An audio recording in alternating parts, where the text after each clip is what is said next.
మరి బీఆర్ఎస్ పార్టీలు ఉంటే ఇలా బీఆర్ఎస్ పార్టీలు అనిల్ రెడ్డి చేరుతుంటే మరి గాంధీ ఏడి ఉండాలి కదా, ఇక్కడ లోకల్ ఎమ్మెల్యే అంటాడు. నిజంగా మన పార్టీలు ఉంటే ఇక్కడ ఉండాలి కదా. ఇక ఎట్లుందంటే ఇలా పరిస్థితి, ఇప్పుడు మనుషులలో 2 రకాలు ఉంటారు, అయితే లేడీస్ ఆడోళ్ళు లేదా మొగోళ్ళు. మరి ఇప్పుడు మీ ఎమ్మెల్యే ఆడనా మొగనా మాకైతే అర్థమవుతలేదు. ఏమిటిది ఆయన, ఏ పార్టీ, కాంగ్రెసా బీఆర్ఎసా చెప్పుకొని గంత భయం ఏంది? ఏమవుతుంది, ఎక్కువ పదవి పోతుంది, పోతే ఎలక్షన్ కోదాంపా. మరి నువ్వు ఇంతపాటు సిపాయి అయితే నీ ఇచ్చా నువ్వే నీ సొంత ఫేస్ వాల్యూ మీద గెలిచుంటే రా శేర్లింగంపల్లికి రా చూసుకుందాం. మళ్ళా వచ్చి రాజీనామా పెట్టి నిలబడు, ఎలక్షన్లో తెలుస్తుంది శేర్లింగంపల్లి జనం కేసీఆర్ దిక్కున్నారా నీ దిక్కున్నారని చెప్తాంపా. ఈ చేతగానోళ్ళు 10 మంది సిగ్గులేనోళ్ళు మీరు గెలిపిస్తే అందులో పోయి జొర్రిను. పోనీ సొరితే అందులో జొరినమని చెప్పొచ్చు కదా, భయం అవుతుంది. ఎందుకంటే చెప్తే పదవి పోతుంది, సిగ్గు లేకుండా మరి ఆ పదవి విడిచిపెట్టకుండా ఇవాళ దిక్కుమాలిన రాజకీయం చేసి ఆఖరికి ఫంక్షన్ హాల్ కిరాయికి తీసుకొని అక్కడికి వస్తాం ఆల్విన్ కాలనీ కంటే నీకెందుకు భయం అవుతుంది? ప్రజాస్వామ్యంలో ఎవరు చెప్పేది వాళ్ళు చెప్తారు, ఆఖరికి ప్రజలు నిర్ణయం తీసుకుంటారు ఎవరు కరెక్టు ఎవరు తప్పు అని. అందుకే నేను మిమ్మల్ని కోరేది, మీ తమ్ముడు అనిల్ రెడ్డి, సతీష్ రావు ఆల్విన్ కాలనీలో బ్రహ్మాండంగా కలిసి పనిచేయాలని చెప్పి నేను కోరుతున్నా. రేపు 24 డివిజన్లు అయినాయి శేర్లింగంపల్లిలో, 24 డివిజన్లు, 24కి 24 ఒక్కటి పళ్ళు పోకుండా గెలిపించే బాధ్యత మీరు తీసుకోండి. కరెక్ట్ మనుషులకు టికెట్ ఇచ్చే బాధ్యత పార్టీగా మేము తీసుకుంటాం. జిల్లా ప్రెసిడెంట్ గారిని, కుకట్పల్లి ఎమ్మెల్యే గారిని నేను కోరుతున్నా, దయచేసి శేర్లింగంపల్లి నియోజకవర్గంలో ఎమ్మెల్యే లేడు అనే ఇబ్బంది లేకుండా సమన్వయం చేయాలని చెప్పి నేను కోరుతా ఉన్నా.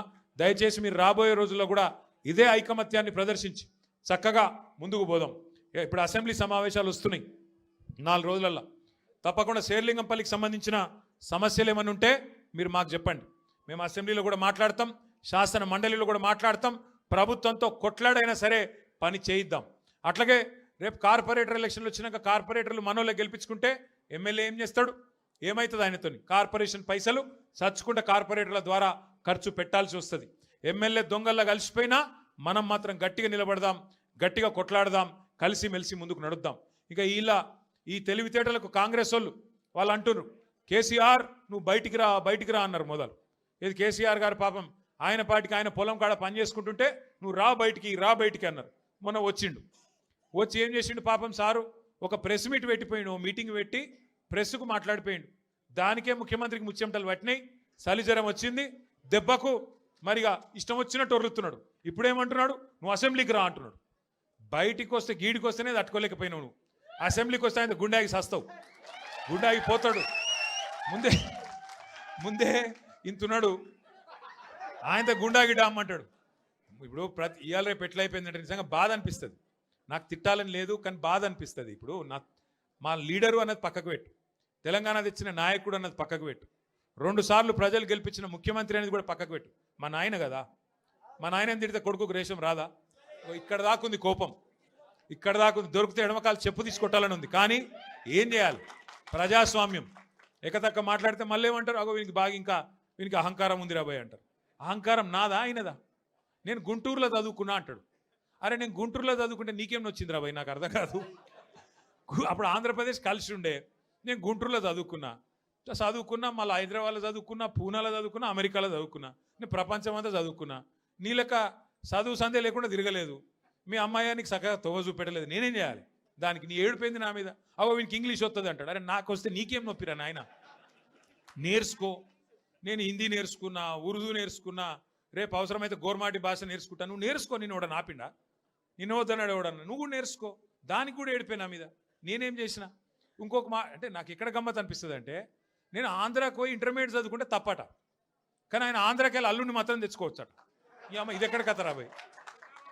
అందుకే ఇక ఆయన పేరు ఏం పెట్టినట్టుగా నేను ఇట్లా లాభం లేదని చెప్పి మనోని పేరుగా అల్లుడు భీమవరం కదా, అందుకే ఈయన చిట్టినాయుడు పేరు కూడా భీమవరం బుల్లోడు అని పెడితే అయిపోతుంది. ఓకే వెలుగు భీమవరం బుల్లోడు మనకు నీతులు చెప్తున్నాడు. అరే ఆంధ్ర అంటే మరి ఆంధ్ర వాళ్ళ ఓట్లు కావాలి, ఆంధ్ర వాళ్ళ చుట్టూ తిరగాలి, కానీ మళ్ళీ ఆంధ్రాని మాత్రం నేను పోయి చదువుకుంటే నీకు నచ్చినది, నీకేం బాధ అవుతుంది? నాకు అర్థం కాదు. ఇంకొక మాట నాకు అర్థమే కాదు. ఇప్పుడు ఇక్కడ ఉన్నారు మీరు, ఇంతమంది ఉన్నారు, చాలామంది పిల్లలు మన హైదరాబాద్కి వెళ్ళి మన తెలుగు రాష్ట్రాలకు వెళ్ళి చాలామంది చదువు కోసమో ఉద్యోగం కోసమో వేరే దేశాలకు పోతారు. అమెరికా పోతారు, లండన్ పోతారు, ఆస్ట్రేలియా పోతారు, ఇంకొక ఆడికి పోతారు. ఆ దేశాలలో ఇళ్ళలో నౌకర్లు ఉండరు కదా, ఆ దేశాలలో ఏం చేయాలి? మనది మనమే పని చేసుకోవాలి, మన బట్టలు మనమే ఉతుక్కోవాలి, మన వంట మనమే వాడుకోవాలి, మన టాయిలెట్ మనమే క్లీన్ చేసుకోవాలి. ఈ పిచ్చోనికా ఏం తెలియదు, చదువుకున్న బాపత అయితేనేమో తెలుస్తుండే. ఇక మాట్లాడతాడు ఏమంటాడు, వీడు ఇప్పటికీ అమెరికాలో బాత్రూమ్లు కడుగుతూనే అంటాడు నన్ను. అరే అమెరికాలో నా బాత్రూమ్ నేను కడుక్కున్నా, నీకేం వచ్చిందిరా బాయ్, నాకు అర్థం కాదు.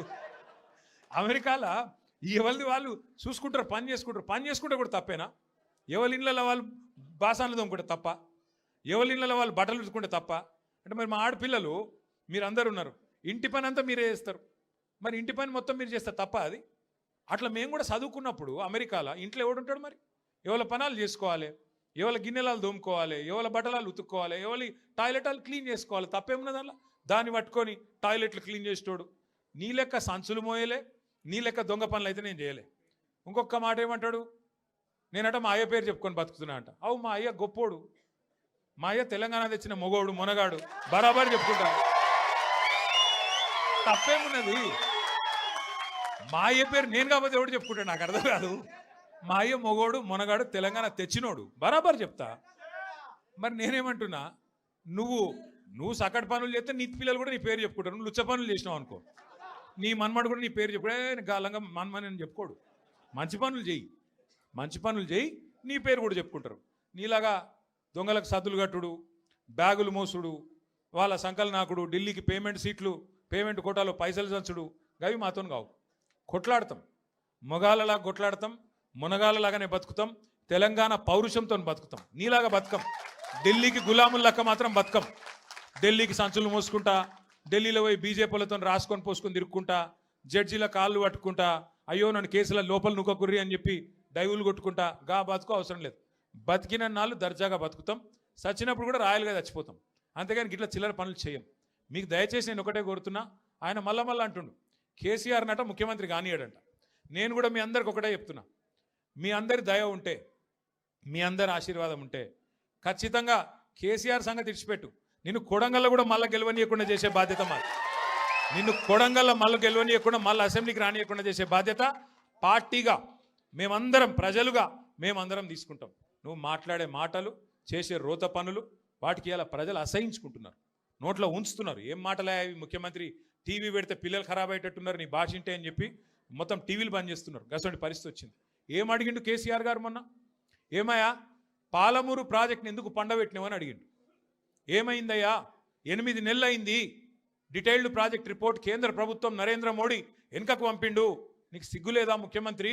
అది వెంటనే మళ్ళా పంపి 90% పనులు పూర్తయిన ప్రాజెక్టు ఇంకొక 10 పైసలు పెడితే అయిపోతుంది చేసి మరి ఆ పాలమూరుకు నీళ్ళు అన్నాడు. తప్ప కేసీఆర్ గారు అన్నది? దానికి సమాధానం చెప్పే తెలివి లేదు, పిచ్చి మొరుగుడు మొరుగుతూ ఉన్నాడు. అట్లాగే కేసీఆర్ గారు ఏమన్నారు, కృష్ణా జలాల్లో అన్యాయం చేస్తున్నాడు నరేంద్ర మోడీ, భారతీయ జనతా పార్టీ ఖచ్చితంగా వాళ్ళని ఎదుర్కోవాలా, కొట్లాడాలా, ఢిల్లీలో ఏం చేస్తున్నారు నీ ఎంపీలు అని అడిగిండు. బీజేపీ ఎంపీలను అన్నాడు, కాంగ్రెస్ ఎంపీలను అడిగిండు. దాంతో ఇలా వాళ్ళకి సమాధానం చెప్పే తెలివి లేక ఇలా నోటికొచ్చినట్టు మాట్లాడుతున్నారు. ఇంకొక మాట ఏమన్నాడు కేసీఆర్ గారు, ప్రజలను నువ్వు మోసం చేసినావు, 6 గ్యారంటీలు అన్నావు, నెలకు 4,000 పెన్షన్ అన్నావు, తులం బంగారం అన్నావు, ఆడపిల్లలకు నెలకు 2,500 ఇస్తా అన్నావు, అన్ని 100 రోజుల్లో ఇస్తా అన్నావు, ఎప్పుడు ఇస్తావు? 2 ఏళ్ళు అయింది కదా అన్నాడు. తప్ప కేసీఆర్ గారు ప్రధాన ప్రతిపక్ష నాయకుడిగా ప్రజల తరపున ప్రశ్నించుడు తప్ప? ఇవన్నీ అడిగితే ఆయనకు బూతులు వస్తున్నాయి, కోపం వస్తున్నది. ఆయన రియల్ ఎస్టేట్ వ్యాపారానికి, ఆయన భూముల కుంభకోణానికి, ఫ్యూచర్ సిటీ పేరు మీద చేస్తున్న డ్రామాకు కేసీఆర్ గారు బలమైన వాదనతోని ప్రజలను మళ్ళొక్కసారి లేపి బయటికి తీసుకొస్తే ఆగమైతుంది బతుకని చెప్పి ఇష్టం వచ్చిన తిట్లు తిడుతున్నావు. మనం పట్టించుకునే అవసరం లేదు. మనం స్పష్టంగా ఒకటే పని చేసుకుంటూ పోదాం. ఎన్నిక ఏదైనా, రేపు కార్పొరేషన్ ఎన్నిక వస్తుంది, హైదరాబాద్ను 3 ముక్కలు చేస్తారట. హైదరాబాద్ కార్పొరేషన్ 3 ముక్కలు చేస్తారట, చేసి 3 కార్పొరేషన్లు చేస్తారట. ఎన్ని కార్పొరేషన్లు చేసినా ప్రజలైతే గాలే కదా, ఓట్లు వేసేది మీరే కదా. మీకు అందరికీ ఎవరు మంచో ఎవరు చెడో మీకు తెలుసు. అందుకే 24 డివిజన్లు అవుతున్నాయి శేర్లింగంపల్లి నియోజకవర్గంలో. అది ఏ కార్పొరేషన్లకు పోయినా గెలిపించే బాధ్యత మీరు తీసుకోండి. గట్టిగా కష్టపడదాం.